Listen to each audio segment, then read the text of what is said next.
now the heroine of C.J. Box's brand new bestseller, Treasure State. C.J. Box returns to the Hugh Hewitt Show. Hey, C.J., how are you? Hi, good morning, Hugh. Thank you for having me back. It's been a long time now. Tell people about your adventures since you were last here live. You turned out a lot of books for an unusual reason. Well, yeah, it's because I had a big injury this last summer, a foot injury. I poured hot grease all over my right foot in a grilling accident that reminded me of a Hugh Hewitt story when it actually happened. And spent the whole summer getting surgeries and skin grafts, and finally I'm recovered. I just finished the book tour for Treasure State, and went fishing in the river yesterday, standing on rocks. So all is good. I am glad to hear that, and I'm glad you're out there promoting Treasure State. CJ, during the shutdown, I don't know what happened to book tours. You're a big fan of book tours. What's the difference between a COVID book tour and Treasure State post-pandemic now? Because it's really a fantastic read, which we'll get into. But what's it like now doing a book tour? Well, it's back to normal after 2 years of kind of hybrid video conferencing events with bookstores and different interviewers.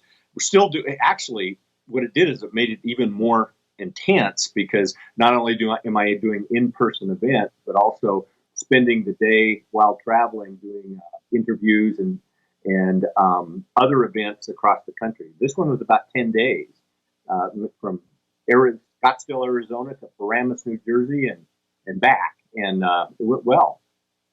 Yeah, how is the book doing? Because Treasure State is a fantastic read built on a story that I think most people will be familiar with at least a little bit. Would you explain how the premise developed? Because I saw it instantly and I went and researched it, and it's very easy to find. Well, part of it is based on a real life story, Forrest Fenn, the Forrest Fenn treasure hunt. He was a art dealer in Santa Fe. He wrote a poem and told the world that he had buried $2 million in gold and jewels somewhere. And if you read the poem carefully, it would give you enough clues to find that. And what that did was it spawned hundreds of, maybe thousands of treasure hunters out and about for about 8 years looking for this treasure. It was finally discovered 2 years ago. It was in Wyoming. It was in Yellowstone Park. And 5 people died while trying to find the treasure. They were not necessarily the brightest treasure hunters, but it did create a lot of controversy because of the deaths and the fact that for a while people were doubting it even existed. But it did, and I recreated that treasure hunt in Treasure State. That's one of the 2 storylines of the book. There are 2 great storylines to this book. The other one concerns fraud, and I don't want to give away any details because it's so well plotted. I mean, it's very well plotted. But I know people who have been victim of false identity men coming into their life. I mean, completely, they've got a file. They've created a persona. They get the details down. And your bad guy, your villain, is really good at this, CJ. Was this inspired by your collision with a real-life villain, or did you just read about a real-life villain? I read about it, and I listened to a few podcasts about, there's a lot of them out there, like I said, a lot of downtime. So I was listening to some true crime podcasts, and some of them followed this kind of story where, very, very smart, sophisticated women were taken in by certain con men who were able to get their entire fortune and then vanish. And in this case, a woman calls Cassie, gives her a case where this man had absconded with $7 million of her fortune and then vanished. And the woman had heard him mentioned several times growing up in Montana. So she thought maybe he's there. The woman hires Cassie to try to find him. We begin with J.D. Spengler. And in fact, there are a number of names in this book. And I'm wondering if these are auction names. J.D. Spender, T.A. Ravalli, Courtney Wygon, William Reich, Buck Williams, who's clearly a Chuck Box stand-in. Who are all these names, donor names from charity auctions? About 80% of them are. Some of them I just made up. I've got a little inside story as I realized after I had written Treasure State that I used the name of the current governor of Illinois as the PI throughout. And my wife, I've heard this guy's name. Where'd you get this? I go, uh-oh, Pritzker. No, I'll change it to Spain. Okay, okay, good. You went from very good choice. J.D. Spengler matters in this, very artfully drawn. Cassie is back. But before I go into this, I want to ask you about the Joe Pickett TV series. I've watched every minute of it. I am a 5-star reviewer. I loved it. I think they captured. I'd forgotten a couple of the early Joe Pickett details that you reminded me of. How do you feel about the series, and how do they feel about the series? My wife and I couldn't be more thrilled. You know, that's this kind of, I think probably every novelist's dream is to have a long form television show that sticks to the material, that actually, you know, casts the characters as you envision them. We couldn't be happier. It's a Paramount Plus series. Are they back in for season 2? And what about season 3, 4, 5, 10, 15? All I know about is season 2. They're back in. It was the #1 show on Spectrum Originals. It's #3 on Paramount Plus. So it's done really well. They're wrapping up season 2 now, and hopefully, you know, from what I hear, based on its success, I wouldn't be surprised if it's back. I think streaming platforms are figuring out when you've got a hit, you keep it. Now, I'm going to go from loving Joe Pickett to not watching Big Sky because I hated the Lizard King so much. So, Cassie, there's Lizard King references that still chill me to the bone. But as my brother-in-law or cousin-in-law told me, when you finally kill off the bad guy, I come back. So I'm glad to see Cassie back. There's no one quite like the Lizard King, but he still echoes through her life. That's right. Yeah, she'll. You know, I try to depict the characters as realistically as possible, even though you have to suspend disbelief to read a series like this of any kind. Joe Pickett too. But yes, that was such a traumatic thing that Cassie Dewell, whenever she sees a big rig on the highway, gets a chill. But no, the TV show is Big Sky. Just premiered its third season on ABC, and it's going strong. You know, you're just a fabulously famous guy now, and you're still a humble Chuck Box hanging out in Wyoming. Do they have Joe Pickett tours yet, by the way? You know, where you go to Game of Thrones and you go to Croatia, there are Game of Thrones tours everywhere. Have we got any Joe Pickett tours yet in Wyoming? There's a couple of unofficial ones. There's one in the hometown I live in, and there's unofficial ones. People travel across the whole state, kind of touching down on places that are depicted in the books. And I hear that from a lot of people who live in those places, that people walk in. There's a hotel in the little town of Saratoga with the Joe Pickett room in it that has been booked from people from as far away from Australia just to stay in that room. And that's kind of cool stuff. That's very cool. Let's go back to Treasure State. Sure. First of all, I thought Mr. Patterson would not be returning at all to any future books. I thought we'd eliminated Mr. Patterson, but I find that some of Dwayne's habit, Dwayne frequently leaves his cell phone in the refrigerator. That is a habit that Dwayne is actually. Where did you come? Who do you know that leaves their cell phone in the refrigerator like Dwayne, other than Dwayne? I think I might have heard maybe you did that at some point. I don't know. Maybe. That was Dwayne. And so, secondly, we've got a Missy-like character developing in Cassie's life. It's her mother, not her mother-in-law. Is she going to be a fixture?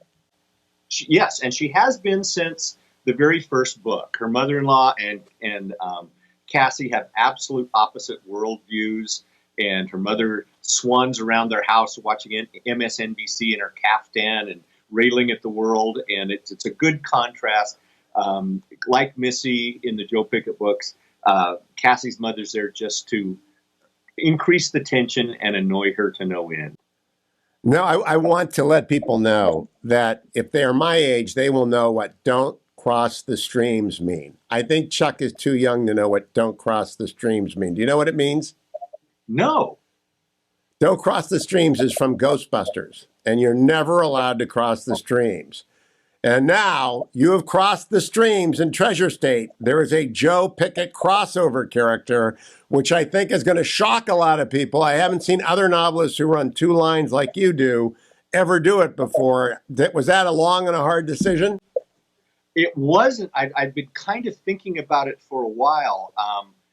my problem wasn't so much crossing the streams as if I would have two publishers mad at me for because the Treasure State books are with Macmillan St. Martin's Press, and the Joe Pickett books are with Putnam, and they're competitors. And I've taken characters from one and put it in the other, and no one knows where I'm headed, including me, with that.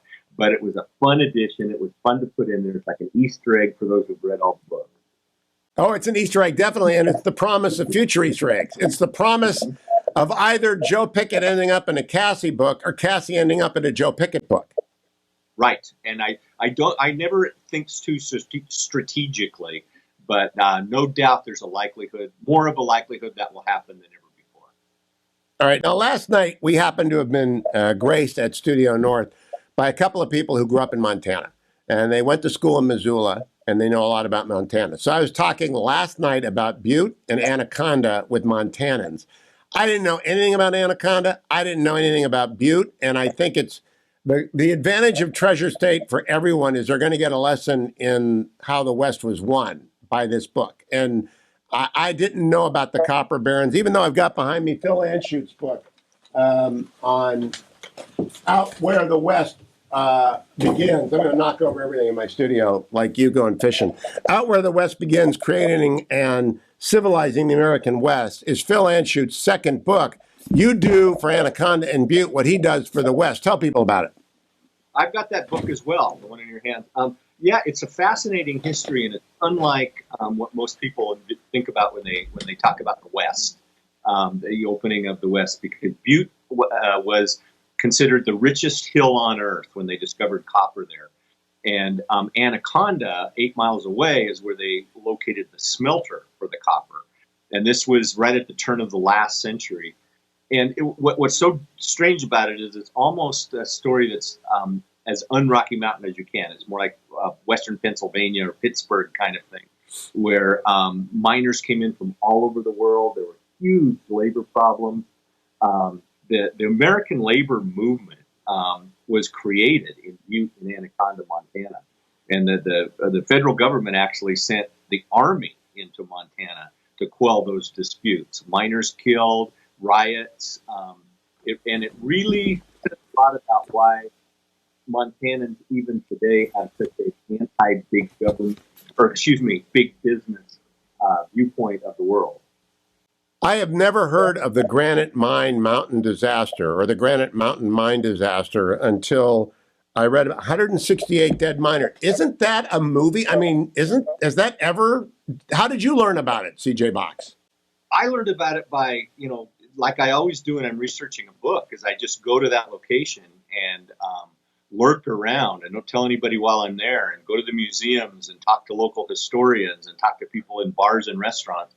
And this mining disaster and the absolute, animosity towards big business and the mining company still exists today. And, Anaconda was the only town ever in America to have a pure socialist local government. Every single member of the town council was socialist. And it's weird to see something like that, especially in the big sky state. Out in the middle of nowhere, Montana. Now, I got to tell you, there is a scene in Treasure State that's set in a local restaurant. And we have an old friend, I'm not going to say who, listening. Sort of an invisible character, just listening. Stuart Spencer is one of the most famous political consultants in America. He used to run the wagon wheel party every Christmas in California. Anyone who did anything in American politics would show up in L.A. for Stuart Spencer. And Stuart Spencer's rule number one, that which said in a restaurant is intended to be overheard. Now, most people don't know that, but it's got to be inculcated in your candidates. That which said in public is intended to be overheard. And do you actually do that? Do you just listen to people in the next booth? Because I do. I do, and especially like in small-time diners or places like, researching the books, just sit there and listen to the local conversations. I'm not so sure they all mean to be overheard, but they just assume that whoever's overhearing them is not paying any attention.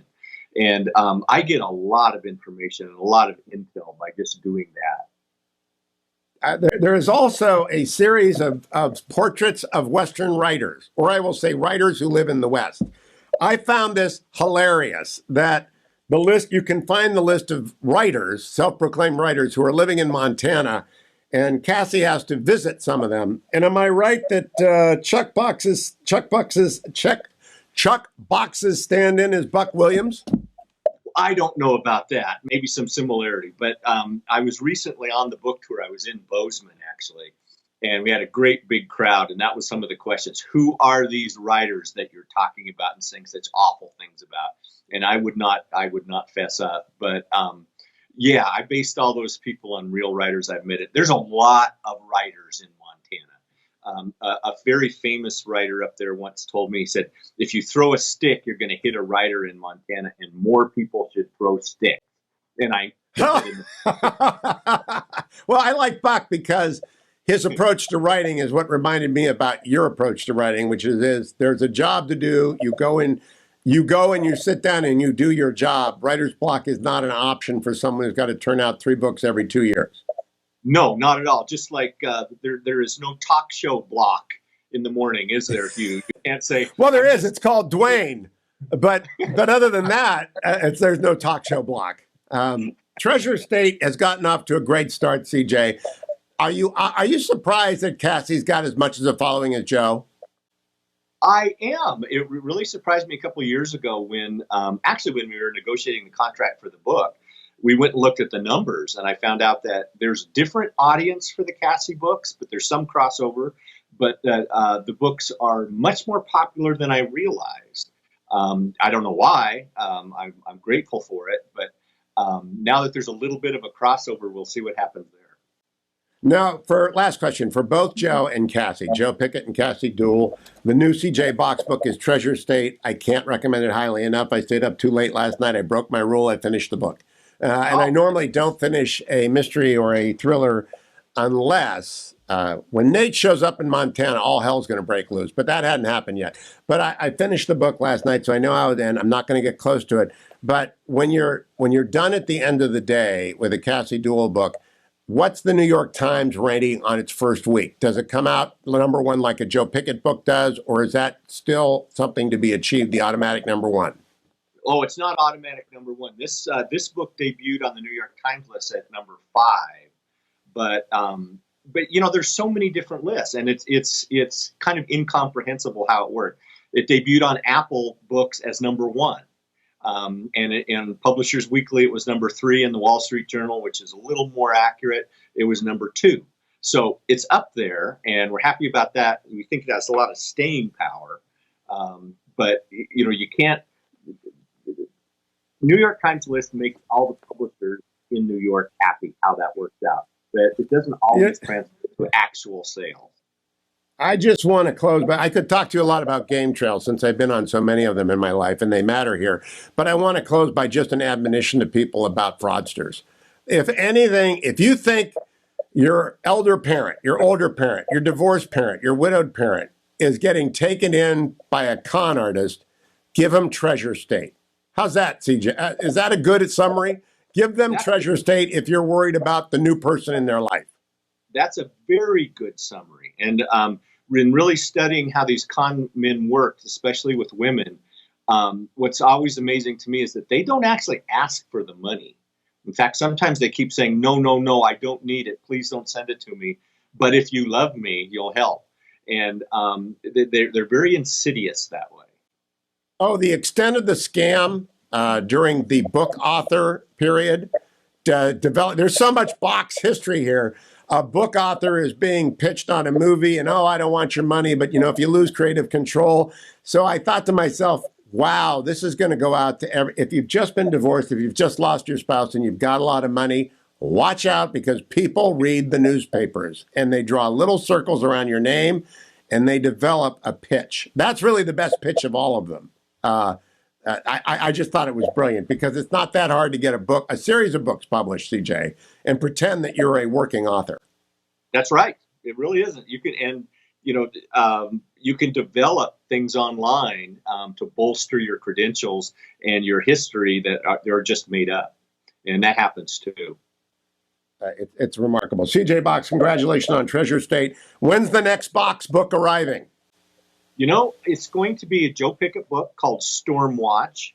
I'm finishing up last touches on the copy edited version now. I learned from Amazon that it will be out February 28th. Nobody else has told me that, but that's when it'll be out. Dwayne keeps mentioning to me, would I lobby you to maybe have a Dwayne Jr. show up down the road? And I said, that's not happening. He's gone. He's out. And done is done. So I want everyone to be assured of that. CJ Box, congratulations. Treasure State at Amazon.com, at BarnesandNoble.com, and bookstores everywhere. And, of course, available at CJ Box. Is it CJBox.net? Yes, it is. Yes, thank you. CJBox.net. Get started. Now, CJ, I got one more question. Do you ever make it easy for anyone to get all the Joe Pickett novels, like by putting them in one of those long boxes so they can buy them all at once and start at the beginning and not screw up? Yes, there is one place. It's the Carbon County Museum in Carbon County, Wyoming, that does what they call box sets. They will package all of the books together, and they're all signed, and they're all paperbacks, and it benefits that museum. Oh my goodness. Carbon County? Yes, Carbon County. You must have to sign a lot of books for Carbon County. I do. Whenever they call me, and I just sit there and sign and sign and sign. But it's good to have one outlet where everybody can get all the books, and like I said, benefits the museum. So Ken Follett and you share one thing in common, which is you never stop promoting your work because you want new readers. And I salute you for that. Thank you. Thank you. Thank you, CJ. Congratulations on Treasure State. Talk to you soon. Talk to you soon.